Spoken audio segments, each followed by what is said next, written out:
Você está ouvindo mais um episódio do podcast sobre neurociências, produzido em parceria com a Universidade Federal Fluminense. Adriano fala e a mente expande. Eu sou o Adriano Freitas, pós-graduado em Neurociência Cognitiva, especialista em Neurociência Clínica, Neuropsicologia Clínica, Intervenção em Neuropediatria. E o tema deste episódio é: vamos brincar? Você pode manter esse projeto vivo, nos ajudar a continuar sempre trazendo muita informação. Basta compartilhar o canal e os episódios que você gostou com seus amigos, colegas de trabalho. O compartilhamento e a audiência garantem a continuidade do projeto. E eu conto também com suas sugestões, críticas, elogios. Isso pode ser feito pelo WhatsApp, código 22 99 222 1003.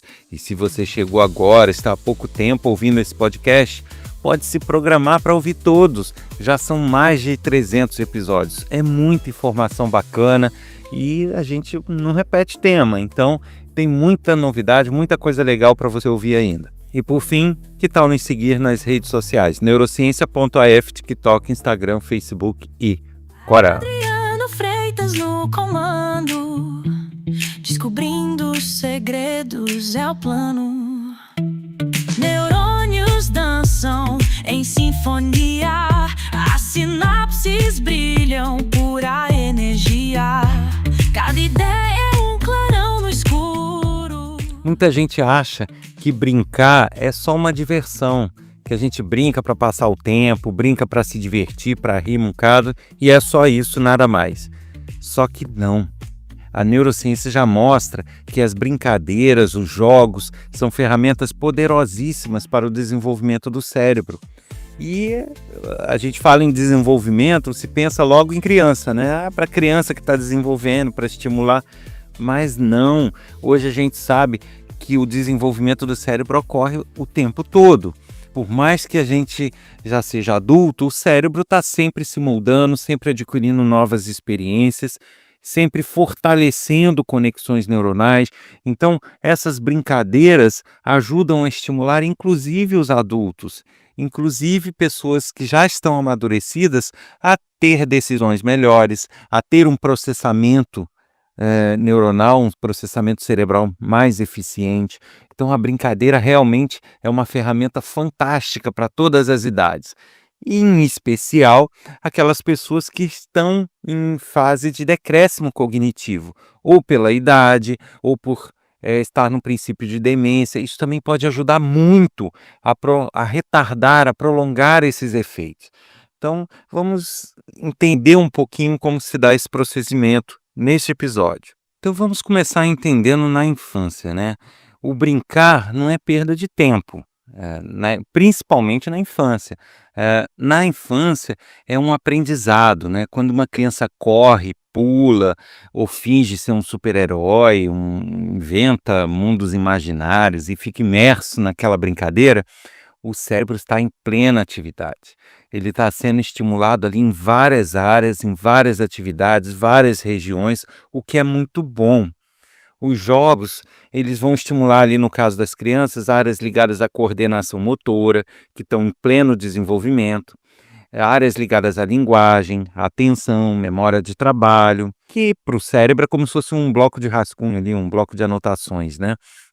E além disso, ele ensina também regras sociais e autocontrole, porque a criança, num primeiro momento, nem sempre ela vai ter esse controle social, essa interação social, esse autocontrole.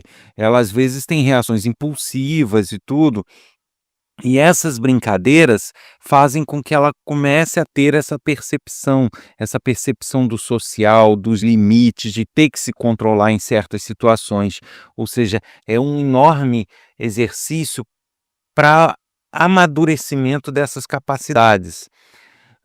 E um jogo de tabuleiro, a gente está falando aqui de jogo de brincadeiras motoras, né? Brincadeiras de correr, de pique e que estimulam a fantasia e tal. Mas, por exemplo, num jogo de tabuleiro, a criança ela acaba tendo que aprender a esperar a vez dela. de saber que ela não pode sair jogando uma vez atrás da outra, ela tem que esperar o outro. Então essa regra, esse convívio, essa limitação de não poder fazer o que ela quer, a hora que ela quer, isso vai condicionando ela e vai ensinando para ela toda essa questão de convívio e de limitações. Isso, e os jogos, eles também acabam, por tabela, ensinando ela e treinando ela, como lidar com a frustração de perder, de ver um outro colega rir, de ver um outro colega estar feliz por ter ganhado e ela não, e ela ter perdido. Hã, e isso ativa regiões ali do córtex pré-frontal, e isso, de fato, estimula o córtex pré-frontal, que são as regiões que lidam com isso tudo, e que no caso de uma criança, é o que está menos maduro, é o que vai amadurecer de forma mais tardia, como eu já falei em outros episódios. Então, acaba sendo um estímulo fantástico para que crianças, tenham, de fato, um trabalho, todo um trabalho, uma estimulação em áreas onde ela é inábil, onde ela só vai se tornar hábil mais tarde. Mas isso não é que vai antecipar o amadurecimento biológico, mas isso vai fortalecer, é como se a gente estivesse indo numa academia, né? Vai malhar essas regiões do cérebro e torná-las mais fortes, ainda que com as características da idade que a criança tem. E com relação às brincadeiras de faz de conta, aquelas de montar casinha, fingir que está, cuidando da casa, ou carro, fingir que está numa estrada, que tem, alguma questão ali, alguma historinha junto, né. E até mesmo, uma brincadeira muito comum entre crianças, que é aquela de combinar todo um cenário, toda uma história, e encenar aquilo, e brincar mesmo, dentro imerso numa fantasia, né. Isso é um estímulo extraordinário, porque estimula a imaginação, obviamente, a criatividade, e o cérebro precisa, para isso, combinar memórias, emoções, regras, ou seja, diversos trabalhos que ele acaba tendo que fazer, combinados para poder chegar nesse resultado que é aquela brincadeira de fantasia. Então, é um treino, é um estímulo de primeira qualidade para essa flexibilidade cognitiva, a habilidade de pensar de formas diferentes para um mesmo problema. Porque você vê, por mais que as crianças brinquem repetidamente com uma mesma historinha, né, de casinha ou de um super-herói, isso, ele pode repetir a brincadeira, mas ele não repete os atos, os fatos, ele acaba criando em cima. E isso realmente é um estímulo extraordinário para as crianças. E aí a gente entra naquela questão, tá, você falou que não é uma coisa só para criança, mas até agora só falou de criança, então como é que é isso?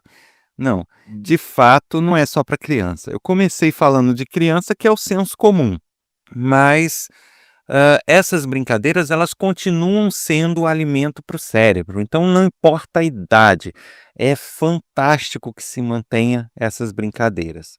Só que lógico, um adulto não vai se interessar em brincar de casinha, não vai se interessar em brincar de lobo na floresta, sabe. As brincadeiras mudam, mas o estilo e o tipo podem ser mantidos para todas essas estimulações persistirem, essas estimulações serem mantidas até a fase adulta e dar eficiência a esse cérebro. Então, por exemplo, tem jogos de tabuleiro para crianças, ok, cobrinha, escadinha, isso, aquilo. Mas tem jogos de tabuleiro para adultos. Tem dama, xadrez, reverse, Otelo, xadrez chinês. Tem inúmeros jogos de tabuleiro. Não é difícil encontrar, né? Da mesma forma, jogos e brincadeiras motoras também. Então, por mais que, os adultos, às vezes, alguns até tenham vergonha de brincar, mas num piquenique, numa festa de família, numa festa de fim de ano, de fato, existem várias brincadeiras motoras que um adulto pode fazer. Dança das cadeiras, né, eu estou citando aqui as mais tradicionais, mas tem várias brincadeiras, tipo gincana, então muita coisa pode ser feita e que infelizmente só se faz às vezes num fim de ano, mas que poderia fazer parte de encontros de família no fim de semana e que trariam estímulos fantásticos para os adultos também. E aí vai falar: "Ah, mas jogo de fantasia para adulto, né, onde já se viu adulto brincando de historinha?". Tem, gente. E os famosos RPGs? Aqueles jogos de, né, de que você acaba tendo que lidar com mundos de fantasia e tal, mas de uma forma totalmente adultizada, né, que é uma forma, onde exige mais raciocínio, estratégia. Então, ainda vai ser ainda mais estimulante, porque além da fantasia em si, você ainda tem todo um contexto ali de lógica, de raciocínio, de dedução. Então isso tudo é importantíssimo para um desenvolvimento saudável e para a estimulação do cérebro. E no caso dos adultos, no caso dos adolescentes, a gente ainda tem outros que normalmente crianças muito pequenas ainda não têm acesso, ainda não jogam, apesar de que hoje em dia é comum, mas que são próprios videogames, né. Muita gente, demoniza os videogames como se eles fossem os culpados de todos os danos cognitivos ou comportamentais ou de vícios, mas não é bem assim, gente. Os videogames, eles têm um papel importante também, eles estimulam muito o cérebro em diversas atividades, né, dependendo do jogo, reflexo, dependendo do jogo, raciocínio, dependendo do jogo, aquele pensar rápido, aquela perspicácia. Então, o videogame é fundamental, é importantíssimo também para um desempenho cognitivo e para uma estimulação cognitiva. O grande problema é você ter um uso sensato desse videogame. Existem jogos que realmente usar ele ou não faz tanta diferença, mas existem jogos que, se bem escolhidos, nossa, são um estímulo muito forte, muito presente para o cérebro. E a questão aí é, claro, saber inserir ele no dia a dia, dosar, esse uso do videogame no dia a dia, tanto das crianças quanto de adultos, porque ele pode viciar crianças, mas ele pode viciar adultos também. Mas, não é propriamente a culpa do videogame, é a culpa da forma como se lida com isso. A pessoa pode se viciar em diversas coisas, né. A gente tem notícias aí de pessoas que têm um vício, um hábito frequente de N coisas. Não necessariamente só videogame, então ele não é o vilão da história. O vilão da história é a forma de lidar, é a forma de se comportar com o fato de usar o videogame. Isso sem contar aqueles famosos jogos de palavra cruzada, de caça-palavras, aqueles jogos de revistinha, né, que muita gente já fala: "Ah, quem tem Alzheimer, não sei o que, é bom fazer e tal", ok. Só que se leva de uma forma muito superficial. De fato, eles estimulam muito áreas de linguagem, áreas de raciocínio, eles são muito importantes para esse estímulo também, mas eles não servem só para quem está em estágio inicial de Alzheimer, eles servem para qualquer pessoa, eles vão gerar um ótimo estímulo em todas as pessoas. Hã, agora, o grande lance disso tudo é que as pessoas têm uma visão limitada quanto a isso. Se costuma achar que, ah, não, faz caça-palavras ou faz palavras cruzadas e já é um bom estímulo para quem tem Alzheimer. Sem dúvida, é um bom estímulo, mas ele não é o único e não deve ser o único. A gente precisa imaginar que o cérebro é uma máquina complexa. E essa máquina complexa, ela lida com diversos estímulos, com diversas regiões, com diversas especialidades, com diversas tarefas, e ela precisa, nesse trabalho complexo dela, ter estimulações que sejam também diversas. Se você fica fazendo só caça-palavras, só palavras cruzadas, você vai ter áreas de linguagem e algumas áreas de raciocínio estimuladas, ok, mas você não vai ter controle social, você não vai ter criatividade, você não vai ter melodias, você não vai ter um monte de outras coisas estimuladas. Então, comparando a músculos, de que adianta você ganhar um músculo bonito, um músculo fortalecido numa região do corpo e o resto tudo definhando, tudo ficando fraco e tudo perdendo a força, né. Então não é assim, você precisa ter um equilíbrio. E quando se fala de jogos ou atividades estimulantes, é importante que elas sejam variadas, que elas sejam diversas e que elas sejam realmente capazes de atuar em diversas regiões do cérebro, causando diversos fortalecimentos de conexões neuronais, né? Causando estímulos em diversas áreas de atuação. E para isso, ah, a gente tem que variar. Não adianta a gente ficar fazendo a mesma brincadeira, o mesmo jogo, o mesmo estímulo o tempo inteiro. A gente não vai conseguir, tá? Então, esse é um segredinho. Brincar é bom, jogar é bom, estimula muito, é uma ferramenta fantástica para crianças, jovens, adultos, quem tem problema, quem não tem problema. Só que isso deve partir de uma variedade, deve partir de, né, se a pessoa não pode ficar o tempo todo brincando, quem me dera poder, né? Mas a pessoa tentar fazer essas atividades o máximo possível e dentro desse máximo que ela pode fazer, ainda ter um revezamento ali entre atividades para que possa abranger o máximo de estímulos, o máximo de áreas possíveis. Então, gente, assim, só para vocês terem um exemplo, tá? O pega-pega, né? Aquela brincadeira de pique. E melhora a coordenação motora, velocidade de reação, né? Aquilo de você perceber uma situação, uma oportunidade e se aproveitar dela rápido. Jogos de faz de conta estimulam criatividade, empatia. Por incrível que pareça, por mais que a historinha seja de guerra ou do que for, desenvolve empatia, porque o cérebro, tem episódios falando especificamente sobre isso, mas em resumo, o cérebro, para ele montar uma história com personagens e tudo, ele precisa exercitar habilidades de criar características e analisar essas características dos outros personagens. E isso acaba sendo um exercício para estruturas que lidam com essa análise do outro, com a empatia. Então, por isso que é importante. Jogos de tabuleiro trabalham planejamento, raciocínio lógico, estratégico. Então, tomada de decisões e próprio raciocínio do nosso dia a dia, no nosso trabalho, são importantíssimos serem estimulados através de jogos de tabuleiro. Já videogames, eles são fantásticos para melhorar a atenção, reflexo e até cooperação, quando é um jogo em grupo, né? Mas eu estou falando aqui de atenção e reflexo, supondo serem jogos de ação.